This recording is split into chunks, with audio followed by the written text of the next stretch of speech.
En 2004, Warner lanzó una película basada en un personaje del cómic, protagonizada por una actriz ganadora del Oscar. Meses después, esa misma actriz estaba en un escenario, pero no para recibir otro premio de la Academia, sino para aceptar con humor el galardón a la peor interpretación del año. Pero el problema de Catwoman no fue solo la recepción, fue que la película perdió su identidad antes de llegar siquiera a los cines. En este video vamos a ver cómo un proyecto que tardó más de 10 años en tomar forma, terminó convertido en un reflejo de la lucha interna entre la marca, el control corporativo y la visión creativa.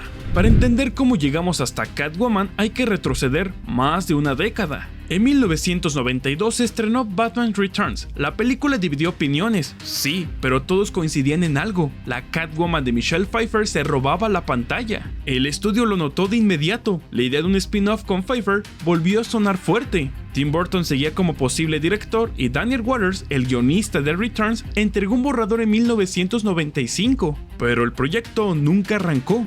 Después llegó el fracaso de Batman y Robin y la marca quedó en pausa. La compañía decidió replantear todo el universo del murciélago. Ahí surgió el problema real. Querían mantener viva la propiedad intelectual, pero sin comprometer el reinicio de Batman. En papel parecía estratégico, en la práctica fue el primer tropiezo serio, porque Catwoman nació y se consolidó dentro de Gotham, en contraste con Batman y su red moral ambigua. Al separarla de ese contexto, el proyecto dejó de ser un spin-off y empezó a convertirse en otra cosa, y esa otra cosa no tenía una forma definida.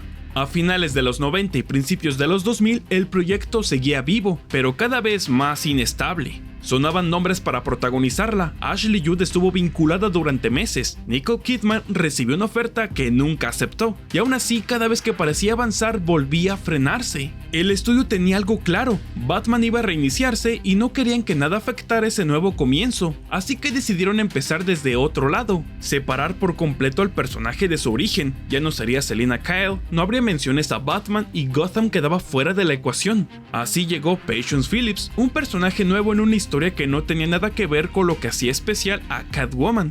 Y ojo, la gata puede funcionar sola. En los cómics lo ha hecho muchas veces, explorando su propia ética y moviéndose en esa zona gris que la define. El problema no era alejarla de Batman, el problema fue que no le construyeron algo igual de sólido alrededor. La película la deja flotando en una historia inventada sin raíces claras. A partir de ahí el proyecto se volvió un rompecabezas que nunca terminaba de armarse, guiones que se reescribían, tonos que cambiaban, ideas que iban desde peleas con tigres hasta plagas de ratas. Lo que empezó como un spin-off terminó siendo algo completamente distinto, una película independiente que al mismo tiempo cargaba con un personaje que no podía reconocer de dónde venía. Y ese cambio no era pequeño. Desde que redefinieron a la protagonista, todo lo demás empezó a tambalearse.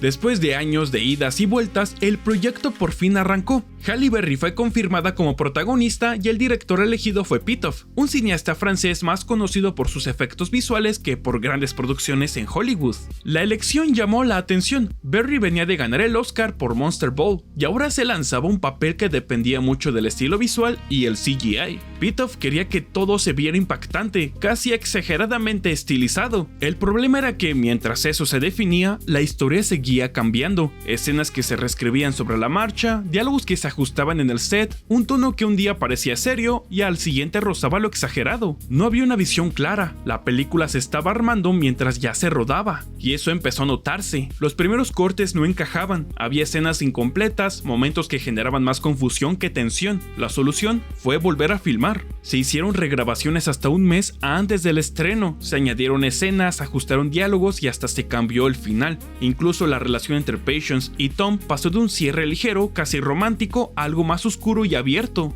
Y eso se nota en pantalla: el montaje rápido, los cortes bruscos y el contraste entre la Patience tímida y la Catwoman explosiva muestran que la película aún se estaba definiendo. Más allá del caos creativo, había algo interesante en el corazón de la película. En esta época, Halle Berry se convirtió en una de las pocas mujeres afroamericanas en protagonizar una gran película de superhéroes, y eso no era poca cosa. La historia quería decir algo, hablar de identidad, de presión estética, de esa obsesión por la juventud eterna que vende la industria de la belleza. La corporación antagonista no era solo una empresa inventada, representaba la idea de que la imagen vale más que la persona, de que el cuerpo es un producto y de que siempre hay que corregir, mejorar, ocultar. En teoría, la transformación de Patience en Catwoman podía leerse como una metáfora, una mujer reprimida que despierta, que deja de pedir permiso, que se permite ser más libre, más salvaje, más segura de sí misma. Ahí había algo potente, pero entre tantos cambios de rumbo, ese mensaje se perdió, la crítica social quedó relegada, la amenaza empresarial se simplificó y el conflicto terminó sintiéndose superficial. Y lo curioso es que, viéndola hoy, la película tocaba temas que ahora están mucho más presentes. Catwoman pudo haber sido un espejo incómodo de la cultura de consumo, en cambio terminó siendo un ejemplo de cómo una buena idea puede perderse en la pantalla. Cuando Catwoman llegó a los cines, la conversación ya venía cargada. Antes incluso de estrenarse, se filtró una foto de la protagonista y generó polémica. Era distinto a lo que la gente esperaba de la gata, más atrevido y con un estilo propio. Esa fue la primera chispa de negatividad que empezó a rondar al proyecto. Desde el primer fin de semana las críticas fueron duras y el público simplemente no respondió. La taquilla no alcanzó para recuperar lo invertido y en pocos días la discusión dejó de centrarse en lo que la película quería decir y empezó a girar en torno a lo que no funcionaba. El traje, la edición, los cambios de tono y esa sensación constante de que el personaje no terminaba de sentirse como Catwoman. Todo esto pasó en una época donde la crítica tenía mucho peso. No existía todavía la dinámica de que años después alguien la rescate y la convierta en infravalorada. La etiqueta cayó rápido. Si la vemos hoy, lo que llama la atención no es solo que no haya funcionado, es lo rápido que quedó definida, no como un experimento fallido, no como una apuesta que salió mal, sino simplemente como una de las peores adaptaciones del cómic.